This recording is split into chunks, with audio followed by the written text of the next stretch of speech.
नमस्कार dear students, Scholar Educations के YouTube channel में आपका स्वागत है। As I promise to you कि this institution will deliver excellent teaching online. तो in this video lecture 14 we will learn about customer life cycle. तो देखिए, लाइफ साइकिल की वेरियस स्टेजेस होती हैं, जीवन चक्कर आप इसको बोल सकते हैं। तो एक कस्टमर का जो लाइफ साइकिल है उसकी क्या क्या स्टेजेस हैं, कौन कौन से उसके स्टेजेस में, हर एक स्टेज की अपनी मेरिट्स क्या है, और हर एक स्टेज के थ्रू जो है कस्टमर जो है वैल्यू जो है फाइंड आउट करने की कोशिश करता है। उसको हर एक स्टेज में वैल्यू चाहिए। ओके, तो research in marketing shows that there is a life cycle of any customer in a firm. कि देखिए, customer and firms are closely related. Customer relationship के ऊपर कंपनी फोकस करती है। सबसे पहले अपनी कोई मार्केट जो ऑफरिंग है वो कस्टमर की नीड को ध्यान में रख के तैयार की जाती है, और finally value is delivered to the customer. और उसके बाद वैल्यू एनहेंसमेंट के ऊपर तभी फोकस किया जाता है जब कस्टमर्स मार्केट ऑफरिंग के बारे में कुछ फीडबैक देता है। तो इसलिए कस्टमर लाइफ साइकिल की 5 स्टेजेस हैं। पहला one prospect, second one is first time buyer, उसके बाद रिपीट बायर, उसके बाद कोर बायर, और लास्ट है डिफेक्टर। तो आप ये देख लीजिए, बहुत ही इंपॉर्टेंट टॉपिक है। Prospects, then first time buyer, then repeat buyer, then core buyer, और फाइनल है डिफेक्टर। तो इन ईच स्टेज ग्राहक या जो कस्टमर है दैट फाइंड्स वैल्यू। ओके, तो सबसे पहले प्रोस्पेक्ट्स के बारे में देखिए क्या है। प्रोस्पेक्ट्स क्या है?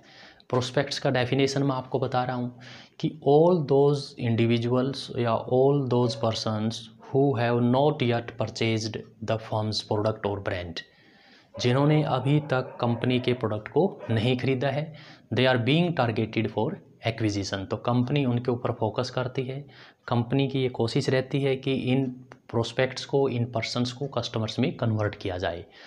दूसरा मीनिंग जो है, prospects means A potential customer in the target market, जो कि अभी एक्चुअल नहीं है, विच इज़ पोटेंशियल, जिसके ऊपर कंपनी इन्वेस्ट कर सकती है, जिसको कस्टमर्स में बदला जा सकता है।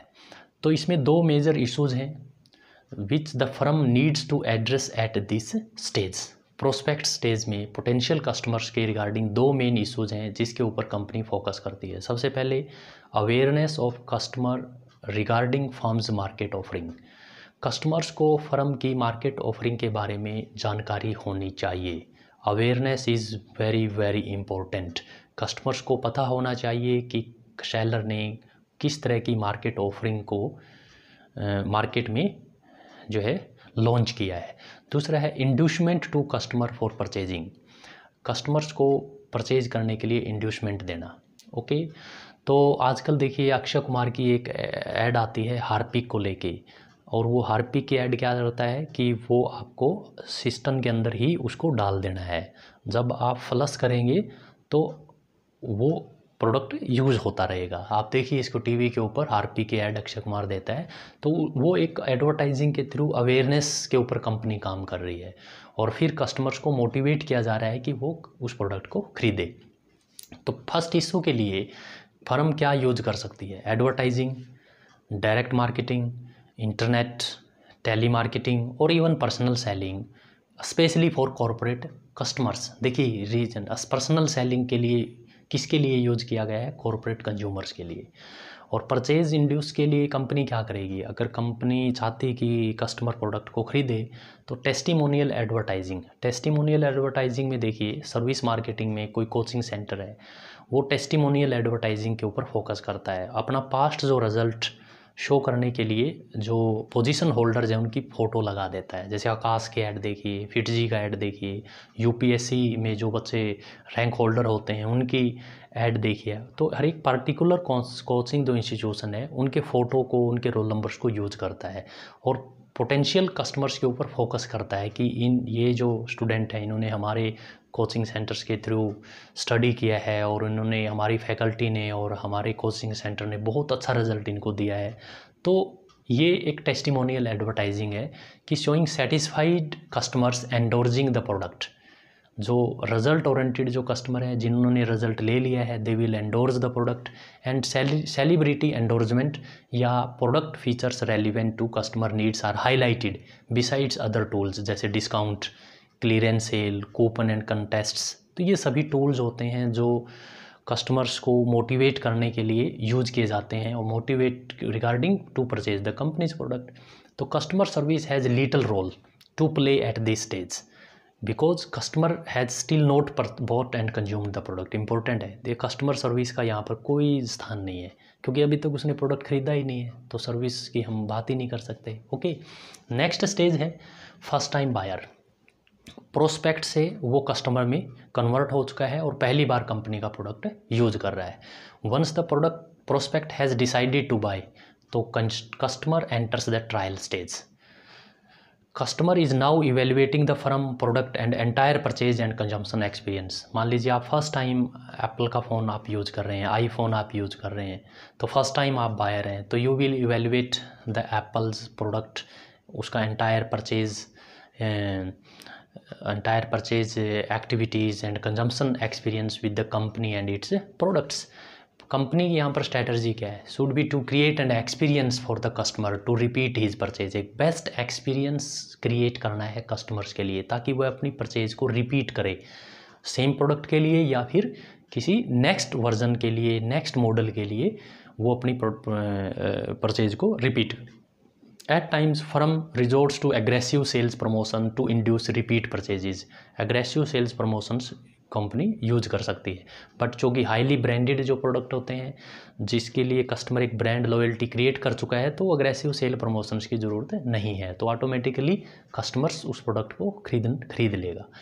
Perceived value in the offer is very important for the customer, whatever which benefits are perceived by the customer.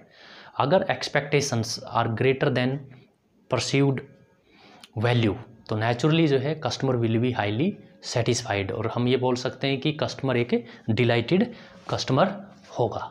It will create customer delight. Next is third one is repeat buyers.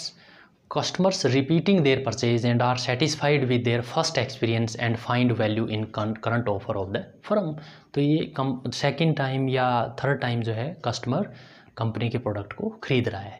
इस stage पर firm needs to keep in mind कि these customers are still open to competitors stealing, कि they can move towards competitors product. तो इसलिए company needs to continuously strengthen the product value, जो कि tangible और intangible है, दोनों तरह की वैल्यूज़ को कंपनी स्ट्रॉन्ग एंड स्ट्रॉन्ग करती जाएगी। By removing any dissatisfaction faced या felt by the customer, and कोई सर्विस फेलियर हो गया है या परफॉर्मेंस फेलियर है प्रोडक्ट का, तो उन दोनों तरह की फेलियर्स को कंपनी रिमूव करेगी ताकि कस्टमर जो है वो कॉम्पिटिटर्स की तरफ टिल्ट ना हो, मतलब उसका जो झुकाव जो है वो कॉम्पिटिटर्स के प्रोडक्ट की तरफ ना हो।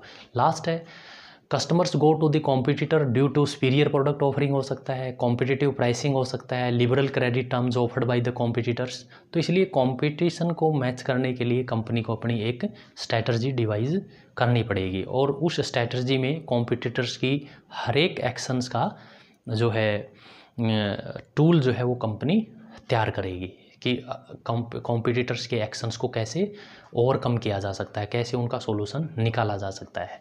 नेक्स्ट स्टेज है आपका कोर बायर। ये बैकबोन होता है किसी भी कंपनी के लिए।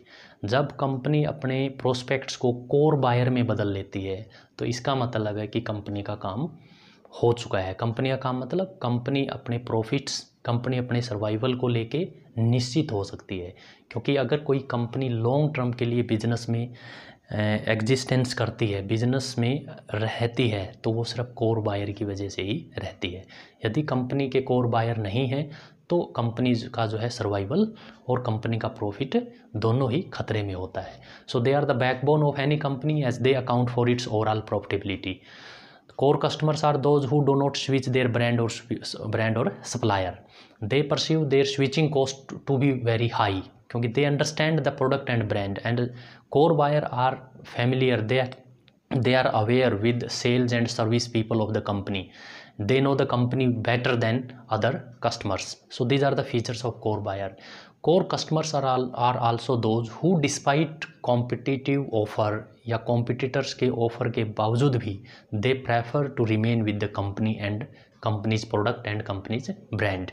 The strategy of reward or loyalty scheme is followed to retain their core customers. जैसे SBI क्रेडिट कार्ड के ऊपर का अगर फ्यूल एफिशिएंट कार्ड है, तो जब भी हम फ्यूल को कंज्यूम करते हैं, किसी भी पेट्रोल डीजल को और any kind of fuel by using the SBI credit card, तो हर एक ट्रांजैक्शन के ऊपर कुछ रिवार्ड जो पॉइंट है वो कंपनी अपने कोर बायर्स को दे सकती है। ओके, तो इसलिए core customers have a direct bearing on the companies profit and long term survival.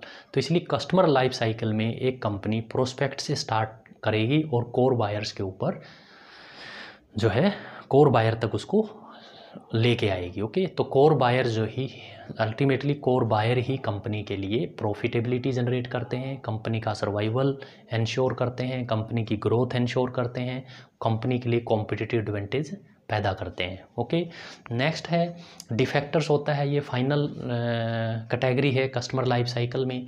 तो डिफेक्टर्स का मतलब वो कस्टमर हैं who have rejected the company's offering. Rejection के कई कारण हो सकते हैं, जैसे poor service of the company, rude, discourteous and indifferent sales people, company के सेल्स रिप्रेजेंटेटिव बढ़िया नहीं है, कस्टमर केयर प्रॉपरली रिप्लाई नहीं कर रहा है, लैक ऑफ पर्सनल टच कि company automates all it's operations and customer interfaces कि बहुत ज़्यादा हाई टेक्नोलॉजी कंपनी ने यूज किया है जिससे एक फेस टू फेस कम्युनिकेशन नहीं हो रहा है, और every activity is totally technology based, तो हाई डिग्री ऑफ ऑटोमेशन है।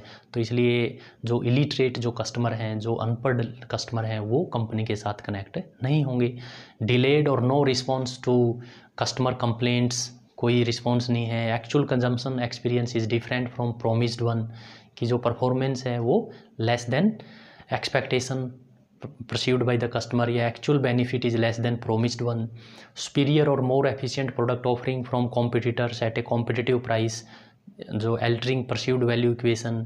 competition offers lower prices, better service from the competition. okay, so all these was in respect to the customer life cycle. okay, so this is very very important topic, तो इसको आप अच्छे से prepare कीजिए। Okay, तो thank you very much.